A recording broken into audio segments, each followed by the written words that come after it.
Morning guys, nandito ako sa venue ngayon ng Heart and Soul Run 2025 dito sa likod ng Victoria Plaza Mall. As you'll notice, wala pang runners masyado. Ilan lang. Ang event organizer ng event na to is BBC. BBC ba? Tama. So I don't know kung bakit ganito. Kasi sila din yung ng Madayo Run before na napaka-chaotic. So, hindi ko alam. Kasi pag pag nagkaroon ng problema ang isang event organizer, yung ibang mga runners sa dadala. So, hindi na nag-register sa mga events nila. So, yun. Diba? Wala. Ilan na? Bilangin mo. 1, 2. Tapos yun. Yun lang. 4. Ilan lang. Tapos ang gun start alas 4. 3:30 ang tawag nito yung assembly. Kada pa tao. Usually pag pag ganito mga event, marami ng tao pag ganitong oras. Ngayon wala pa. I don't know. Let's see later.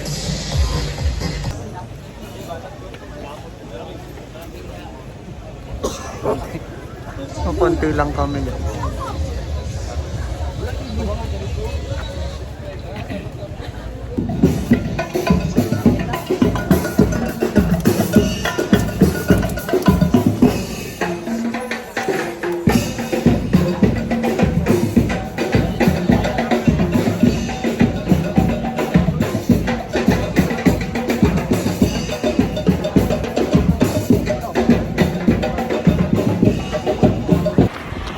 Hello guys, malapit na ako sa finish line.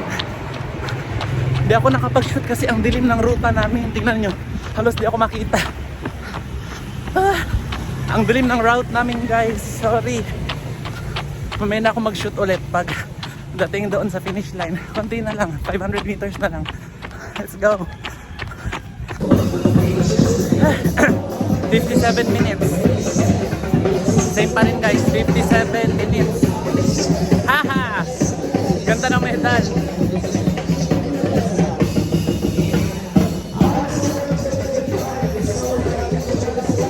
Pwede na umuwi, pwede na matulog. Kuha tayo ng drinks. So hello guys, nandito lang ako sa gilid ng event area. Andun sila oh. Dito ako sa labas. So konti lang ang runners. Siguro sa taon nito sa 10 kilometers siguro wala pang 300. Konti lang talaga. Tapos siguro sa 5 kilometers ganun din.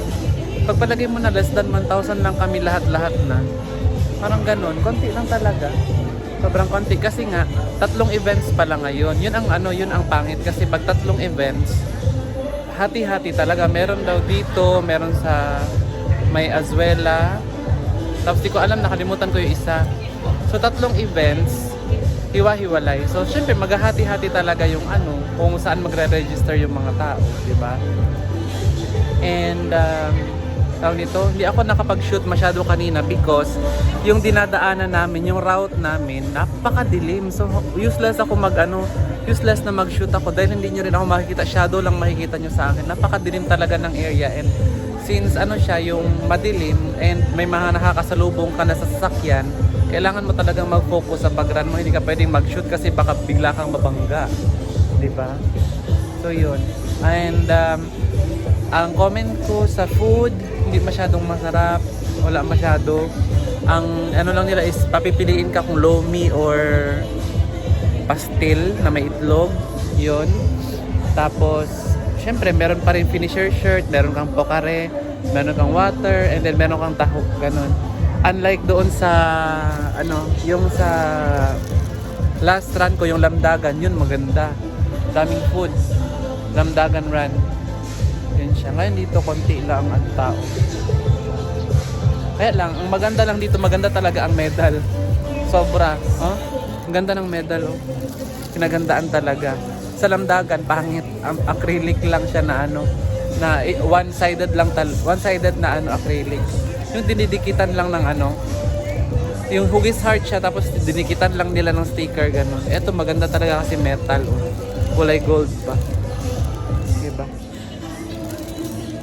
Antayin natin kasi, ang alam ko, sabi kasi nila kanina sa sa introduction, dito ako for sure magka-copyright din to kasi maririnig naman yung music. Sabi nila, meron daw silang ibibigay sa first 120 finishers, and sa pagkakaalam ko talaga, number 21 ako overall. By category, o sa mga lalaki, number 19 ako. Kasi dalawa yung nauna sa akin na babae. So, kung overall, 21st ako.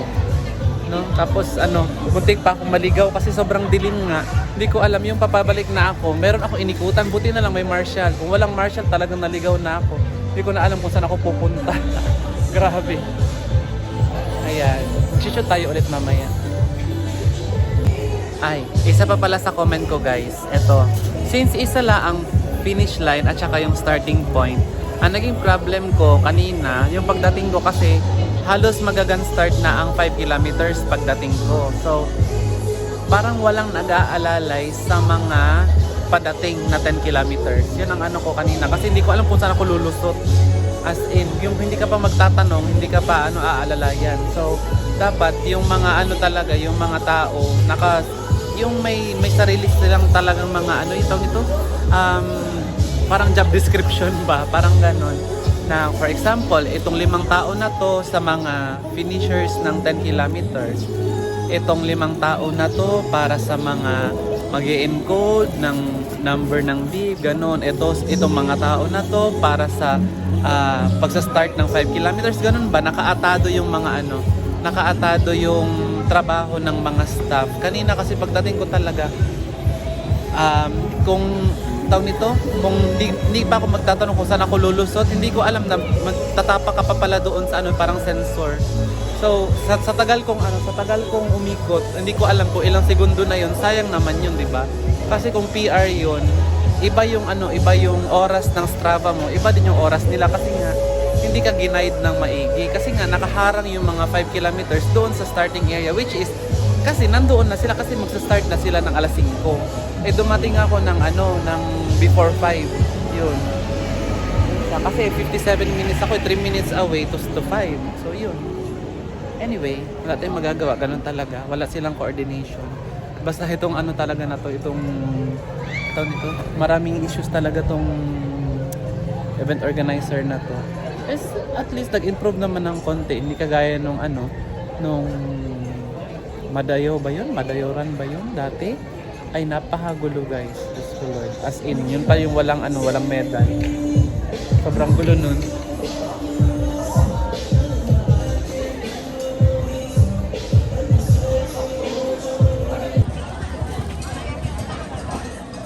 Okay, we'll be awarding the lower distance.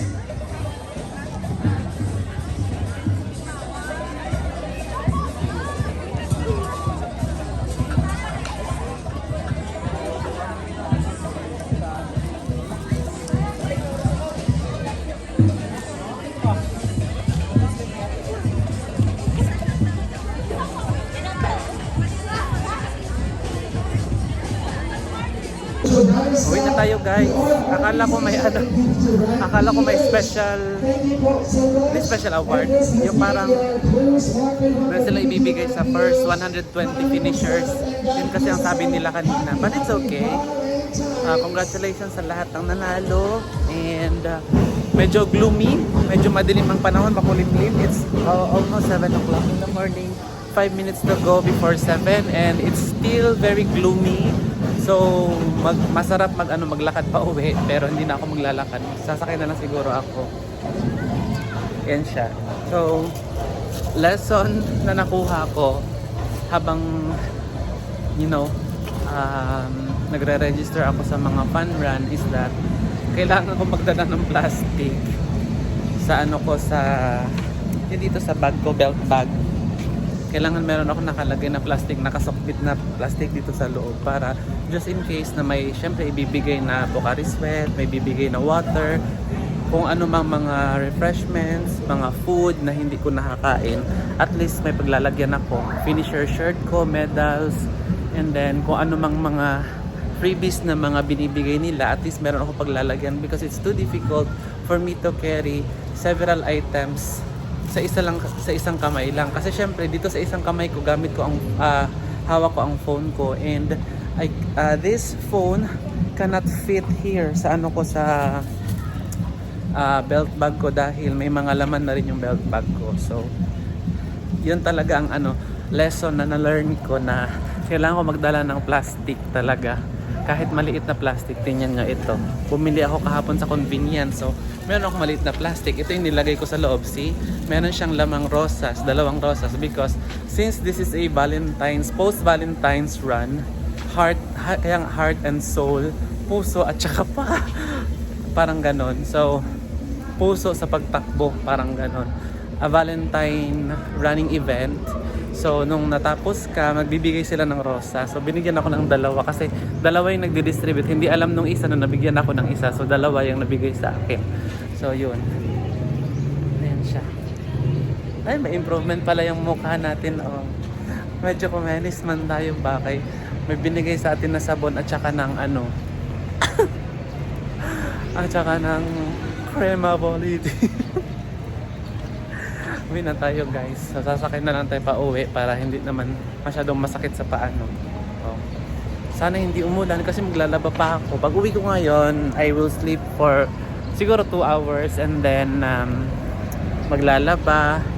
And then I don't know later on in the afternoon if mag-aano ako, if tawag nito, pupunta ng mall or somewhere. Bahala na. So yun.